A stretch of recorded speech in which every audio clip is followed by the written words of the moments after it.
So, I remember back when WWE Unreal Season 1 was first announced.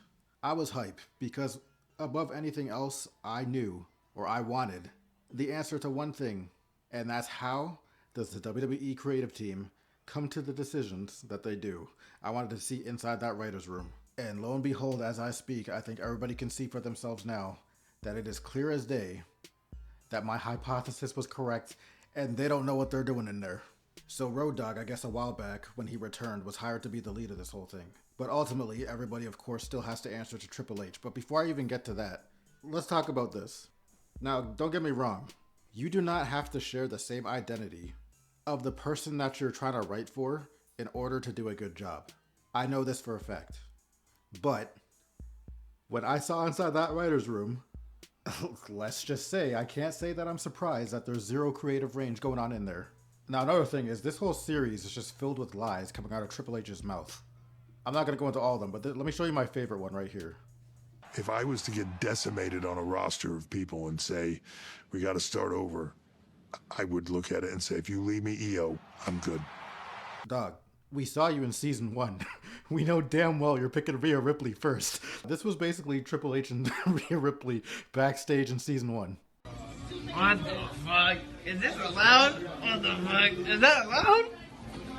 EO might have gotten some glaze this season, but it was nowhere near the same levels of glaze that Rhea got in the first. The only reason why I bring this up is because I see on Twitter people having a field day with this, acting like EO's the new favorite and she's about to be pushed to the moon or something. No.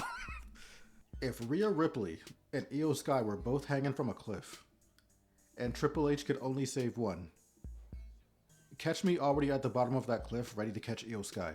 That's all I'm saying. Anyways, I want to talk about this whole Chelsea Green stuff. I'm sure everybody's seen the clips circulating. If not, basically you had people like Bruce Pritchard and Michael Hayes in the back, essentially putting a limiter on Chelsea Green, as they deem her to be pretty much of jobber status, only good for elevating other talent into the main event scene when it comes to the women's division. I look at Chelsea as someone that you can place in any role, in any story, and that story all of a sudden becomes elevated because Chelsea is in it. The fact that Chelsea is able to elevate everybody else around her, and I think that she sometimes feels like, oh, but I want to be it. It's like, if you could see the face that he just made in response to Chelsea wanting more. Chelsea, you are it. Chelsea is so entertaining, but she is not built for, nor should she be, in a Charlotte Flair role or Tiffany Stratton. Because Chelsea's job is to help make those people. So basically on one side, you got people like Bruce and Michael Hayes looking at Chelsea Green as a jobber, seemingly with no room to ever grow in improvement. And it's not even about improvement. This is just what they deem her. This is why people are being rubbed the wrong way. And I've already said this, but basically at this point, they've R-truthed Chelsea Green. So if you're a fan, you already see what that future is. But then on the other side, you got people like Road Dogg, who really likes Chelsea Green and wants to put the title back on her, but doesn't have any creative ideas as to what to do with her next. So we got a situation here where supposedly everybody loves Chelsea Green, but a few of them just look at her differently. But check out what Triple Brains is about to say right here. Could you use this as the opportunity to switch the title back, and Chelsea wins the title back? It might not be a bad thing. So I guess my question would just be, if you flip it back to Chelsea, who should work with? Chelsea, she's got something. There's something to her. She does, but my point is, if you put the U.S. title on her, I'm not saying we lost faith in Chelsea. I'm just saying, put the U.S. title on her, and she works with, I mean, the baby faces that she has to work with are the same ones she already went through. Zelina Vega, Michin, BFAB, and anybody that's above that, then she's got to lose to. Alexa Bliss, Jade Cargill, Tiffany Stratton, right?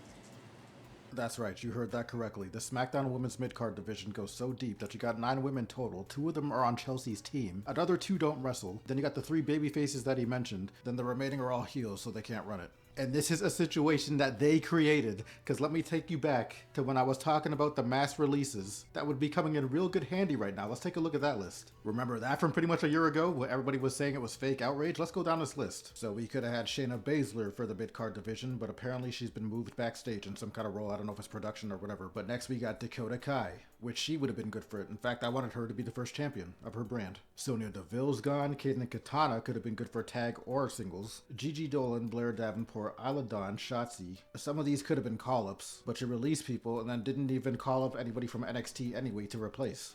Jakara Jackson, and then Valhalla wasn't even wrestling when she was here. You see, the problem is, you have the talent there when you do have them, but as we've seen, even with people you like, they don't have creative for them. So then it just looks like, oh, we're not doing anything with this person's useless. It's like, no, actually your writing team is useless. How about releasing some of them? So now we got this Ryan Ward guy who's taken over the place of Road Dogg because he's been pushed out, it seems like. This is some news that I heard recently. I don't know the full details, but either way, if this is the case, it's not going to change much because the problem is still the roster on top of everything else. So much so that Chelsea Green has been typecast as Triple H's favorite genre of heel, which is the slimy coward. And she is currently living through one of Triple H's favorite rules and philosophies, and that is, losses do not hurt heels. Shoutouts to The Miz. I'm sure he's got a tattoo of this somewhere. So the company obviously places great value in this role. They're probably of the mindset or of the wavelength of which I see people echo here, on YouTube even, or social media in general, which you can't push everybody. Then I gotta look at like 7 people in the comments talking about some, exactly. True. But at the same time, when you use the same one person to put over everybody, beating that person becomes meaningless. But this is a funny situation that we're in, because when they introduce these mid-card titles for the women, I had a theory and a prediction that with the introduction of this new tier, some women that were former world champions were going to now be demoted to their new ceiling, which would be these belts. And I would have thought that they would bump Alexa Bliss down to this tier.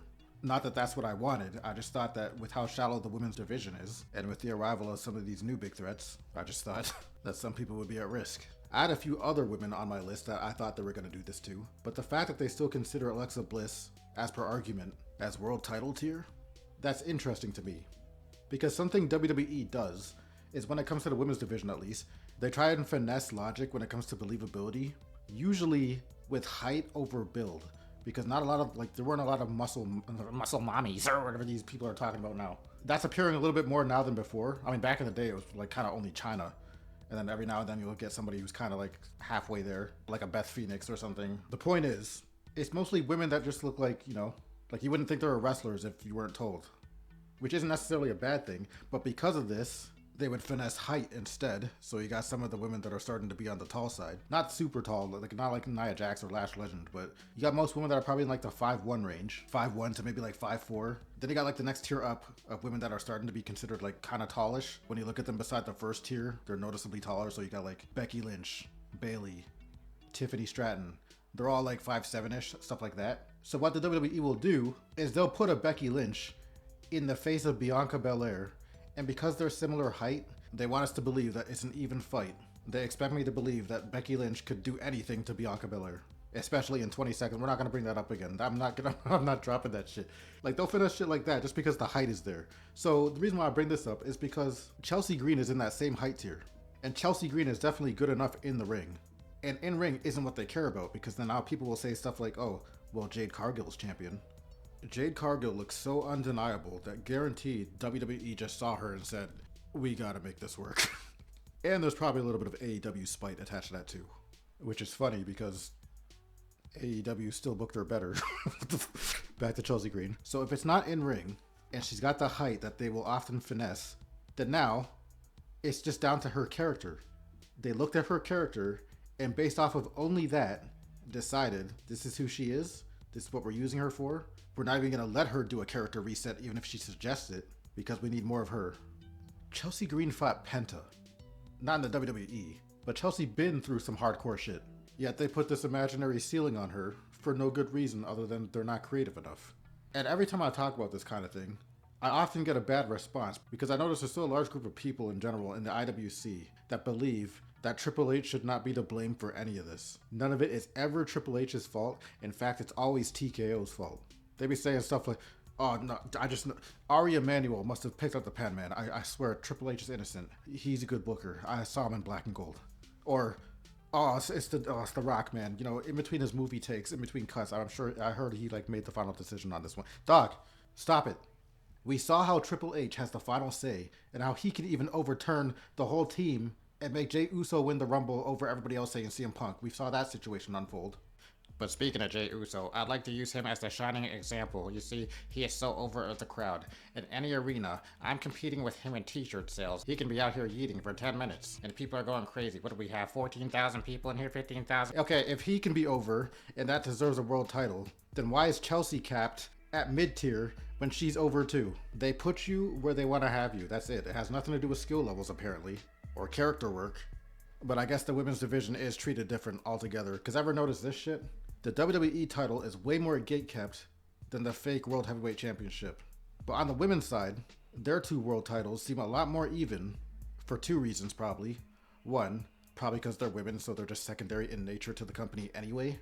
And 2, none of their titles came from WCW, so there's no reason for them to have a bias. But back on Chelsea Green, I find it funny still that her being main event level is so far-fetched to them, because you gotta remember, she's also a heel. So what they're saying essentially is that even with cheating tactics, her beating someone like an Alexa Bliss is still too much for them. No money in the bank, cash in, nothing, really?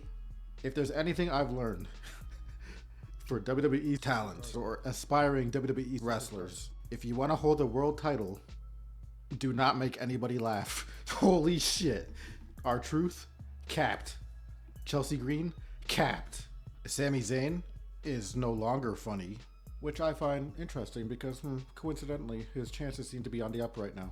But not gonna lie, TKO might actually be involved in this one because we're about to be in Riyadh season, so I'll admit Saudi Zayn might actually be out here.